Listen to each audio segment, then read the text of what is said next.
Tadipatri TDP నేత జేసీ ప్రభాకర్ రెడ్డిపై సైబరాబాద్ సిపికి నటి బీజేపీ నాయకురాలు మాధవీలత ఫిర్యాదు చేశారు. సినిమాల్లో నటిస్తున్న మహిళలపై ప్రభాకర్ రెడ్డి చేసిన వ్యాఖ్యలు సభ్య సమాజం తలదించుకునే విధంగా ఉన్నాయని అన్నారు.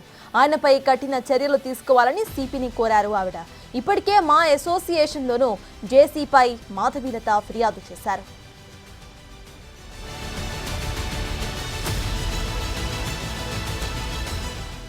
న్యాయం జరిగేంత వరకు వదిలేది లేదంటున్న మాధవీలతతో మా ప్రతినిధి Sujatha face to face.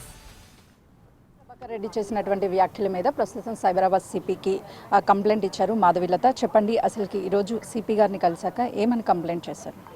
Complaint అంటే జేసీ ప్రభాకర్ రెడ్డి గారు ఎగ్జాక్ట్గా ఎలాంటి పదాలు యూజ్ చేశారు వాటిని మాత్రమే మెన్షన్ చేయడం జరిగింది. సో కొత్త వర్డ్ అయితే అస్సలు ఏం మెన్షన్ చేయలేదు. దాని తర్వాత సోషల్ మీడియాలో నాకు వస్తున్న థ్రెటన్స్, వాళ్ళు యూజ్ చేస్తున్న భాష అండ్ వాటిని దానివల్ల నా పేరెంట్స్ ఎలా సఫర్ అయ్యారు, నేను సైకలాజికల్గా ఒక 15 days నుంచి ఎంత ట్రోమా ఫేస్ చేస్తున్నాను, స్లీప్లెస్ నైట్స్, వీటిని మాత్రమే మెన్షన్ చేసి నాకు ఒక ఉమెన్ డిగ్నిటీని ఆయన భంగపరిచారు. కాబట్టి దానికి సంబంధించి నాకు సేఫ్టీ సెక్యూరిటీ కావాలని కమిషన్ కంప్లైంట్ ఇవ్వడం జరిగింది. ఎన్నో చోట్ల 31st నైట్ అనేది ఈవెంట్స్ జరుగుతూ ఉంటాయి. ప్రతి ఒక్కరు కూడా మహిళలు కూడా ప్రైవేట్గా వెళ్ళడం, వాళ్ళు పార్టీలో పార్టిసిపేట్ చేయడం, కొంచెం రిలాక్స్ కోసం వెళ్తూ ఉంటారు. సో దాన్ని తప్పుపట్టే విధంగా మీరు చేశారు వ్యాఖ్యలు మహిళలకు వెళ్ళినటువంటి పార్టీని ఉద్దేశించి అంటున్నారు. ఎంతవరకు వాస్తవం? అది కూడా పబ్లిక్ వీడియో ఇప్పటికీ నా ఇన్స్టాగ్రామ్లో ఉంది. నేనైతే డిలీట్ చేయలేదు. నేను ఎక్కడా కూడా అబ్యూజివ్గా కానీ లేకపోతే పార్టీకి వెళ్ళడం తప్పు అని కానీ అనలేదు. తిరిగి వచ్చే దారిలో అని మాత్రమే చెప్పాను. మీరు పార్టీ అసలు చేసుకోవద్దు, ఈ పార్కులు అంత రచ్చ జరుగుతున్నట్లు చెప్పలేదు. తిరిగి వచ్చే దారిలో 31st నైట్ పోలీసులు కూడా ఎంతమందికి రక్షణ కల్పిస్తారు. సో కాబట్టి మీరు జాగ్రత్తగా సేఫ్గా మీ కమ్యూనిటీలు చేసుకుంటే బాగుంటుందని ఎప్పట్లాగే ఒక అవేర్నెస్ వీడియో చేశా. కానీ అది ఇంత రచ్చ చేస్తారు, ఇంత బూతులు తిడతారని నేను కళ్ళు కూడా ఊహించుకోలేదు. అంటే ఎందుకు పర్టికులర్గా జేసీ ప్రభాకర్ రెడ్డిని మెన్షన్ చేస్తూ అదే పార్టీకి సంబంధించి ఎందుకు వీడియో చేయాల్సి వచ్చిందంటే, ఒకవైపు మీ ప్రాపర్ అక్కడ కాదు అని చెప్పేసి కామెంట్స్ వస్తున్నాయి, మరోవైపు మీ నియోజకవర్గం కాదు, అసలు మీకు ఎలాంటి సంబంధం లేదు, ఎందుకు పర్టికులర్గా మెన్షన్ చేయాల్సిన అవసరం వచ్చింది? ఓకే అమ్మా, ఇజ్రాయెల్ పాలస్తీనా కొట్లాడుకుంటే భారతీయులు ఎందుకు న్యూస్ వేసుకుంటున్నారు? అసలు హక్కులు లేవు కదా. సో మనం దేని గురించైనా మాట్లాడే హక్కు ఉంది మనకు.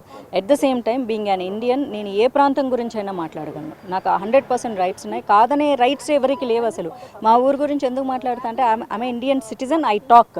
నేను చాలా రెస్పాన్సిబుల్గా మాట్లాడతాను. ఎందుకంటే మీరు హైదరాబాద్లో ఉండే మీరు ఉమెన్ కాకుండా పోరు, తాడిపత్రిలో అంటే వాళ్ళు ఉమెన్ కాకుండా. Women is a women everywhere, she is a women, she has her own dignity and తనకు సేఫ్టీ కావాలి, అంతే. మీరు మాట్లాడింది పార్టీ నాయకురాలుగా మాట్లాడారా, లేకపోతే ఒక ఉమెన్స్ సేఫ్టీ గురించి మాట్లాడారా? ఆ రోజు నేను ఎప్పట్లాగే మామూలుగా 2 వీడియోలు చేశాను. తాడిపత్రి దాని గురించి ఒకటి చేశా.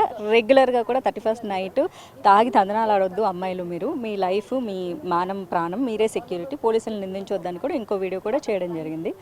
అలా ర్యాండమ్గా చేశాను. బట్ ఆయన వీడియోలో చెప్పినట్టు ఇప్పుడు అన్ని ఛానల్స్కి నేను ఒక్కదానే చేశానంటే ఎవరు నమ్మట్లే. బట్ ఆయన వీడియోలో ఇంకో మాట అన్నారు, RSS, Bajrang Dal, Hindu Vahini and ఇంకేంటి విహెచ్పి ఏంటి బీజేపీ వాళ్ళందరూ ఈమెను ఎగదోసారు అన్నారు కదా. సరే, ఈ సంస్థలన్నీ నా వెనక ఉన్నాయి అనుకోండి. అంటే ఆ సంస్థలన్నీ మీ వెనుక ఉన్నాయి అని చెప్పేసి ఆ పర్సన్ చెప్పారని మీరు అంటున్నారు. మరి ఇప్పుడు మీ దగ్గరకి అంత వాళ్ళంతా కూడా మద్దతుగా వస్తున్నారు. అసలు పార్టీ నుంచి సపోర్ట్ ఏమైనా ఉందా మీకు? అంటే ఉంటుందమ్మా, మరి మా పార్టీ వాళ్ళే కదా. ఆయన చెప్పింది బయట సంస్థలు కాదు, మా పార్టీ అనుబంధ సంస్థలే అవన్నీ కూడా. సో కాబట్టి ఆయన ఉన్నాయి అనుకుంటే 100% ఉన్నాయి, సంస్థలన్నీ ఉన్నాయి. ఎవరు కూడా అఫీషియల్గా మీడియా ముందుకు వచ్చి మీరు తప్ప ఈరోజు కంప్లైంట్ ఇవ్వడానికి కావచ్చు, లేకపోతే ఎక్కడ పార్టీకి సంబంధించినటువంటి ఏ వ్యక్తులు కానీ, సినీ ఇండస్ట్రీకి సంబంధించినటువంటి ఏ వ్యక్తులు కానీ ఎందుకు ముందుకు రావడం లేదు? అంటే ఒక ఫ్యామిలీ పార్టీ అన్నా కూడా, లేకపోతే మూవీ ఇండస్ట్రీ అన్నా కూడా ఒక ఫ్యామిలీ అంటారు. మీ మీద మాట్లాడినటువంటి మాటలు కూడా చాలా పదజాలం అనేది చెప్పుకునే విషయాలన్నీ కూడా మాట్లాడారు. ఏం చెప్తారు? మా అసోసియేషన్కి కంప్లైంట్ ఇవ్వకుండా అన్న ప్రతి ఒక్కరి దగ్గరికి డోర్ కొట్టయితే వాళ్ళు మాట్లాడారు. కంప్లైంట్ ఇస్తే స్పందిస్తారు. మొన్న నేను కంప్లైంట్ ఇచ్చాను, వాళ్ళు స్పందించారు. నేను అడిగింది స్పందించమని, కండెమ్ చేయమని అడిగాను, వాళ్ళు కండెమ్ చేశారు అంతే. ఎందుకంటే వాళ్ళకి అది కరెక్ట్గా అనిపించింది. కరెక్ట్ అనిపించకపోతే నిజంగా అందరూ అనుకున్నట్లు మాధవీలతను సినిమా ఇండస్ట్రీ వదిలేసినట్టు నువ్వు ఎవరో మాకు తెలియదు అనేవాళ్ళు కదా.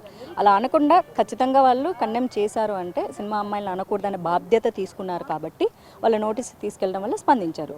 ఇకపోతే మా పార్టీ వాళ్ళు అంటారా, మీరు ఇప్పుడే కాదు ఎప్పుడు చూసినా వాళ్ళు బ్యాక్ ఎండ్లోనే ఉంటారు తప్ప వాళ్ళు ఫ్రంట్కి రారు.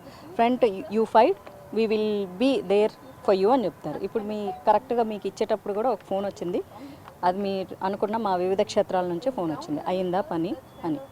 అంటే ఎందుకు అసలుకి ఒక వాడకూడనటువంటి మాటలు వాడుతూ జేసీ ప్రభాకర్ రెడ్డి ఎందుకు వీడియో తీయాల్సి వచ్చింది? అది సోషల్ మీడియాలో కావచ్చు, అదేవిధంగా కొన్ని ప్లాట్ఫామ్లో వైరల్ అయ్యింది. ఆ తర్వాత మళ్ళీ తను క్షమాపణ కూడా చెప్పాడు.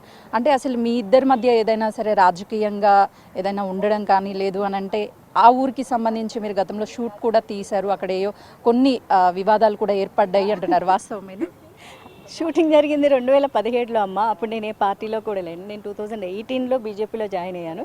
కాబట్టి రాజకీయాలకు కానీ గొడవలకు కానీ తావే లేదు. ఆయన మొహం కూడా నన్ను ఆ బూతులు మాట్లాడినప్పుడే చూసా. ఎవరైనా అని కూడా అడిగా. అప్పుడు పేరు చెప్పారు. అంతవరకు ఆయన ఫేస్ కానీ పేరు కానీ తెలియదు.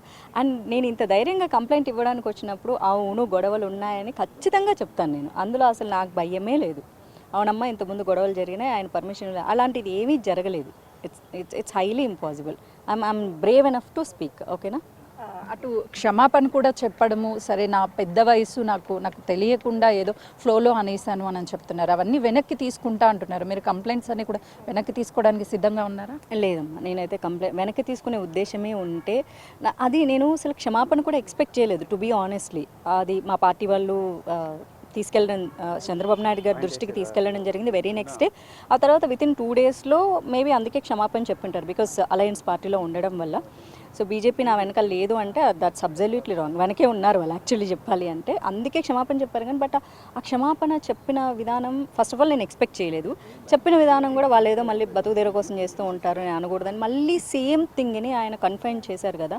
సో పబ్లిక్ లీడర్ ఇక్కడ మీరు గుర్తుపెట్టుకోవాల్సింది ఏంటంటే ఒక పాలిటీషియను ఇంకొక ఫీమేల్ పాలిటీషియన్ని లేకపోతే ఒక సాధారణ అమ్మాయిని కూడా అనకూడదు. అది చూసి వాళ్ళ ఫాలోవర్స్ ఈరోజు రైట్ అంటున్నారు.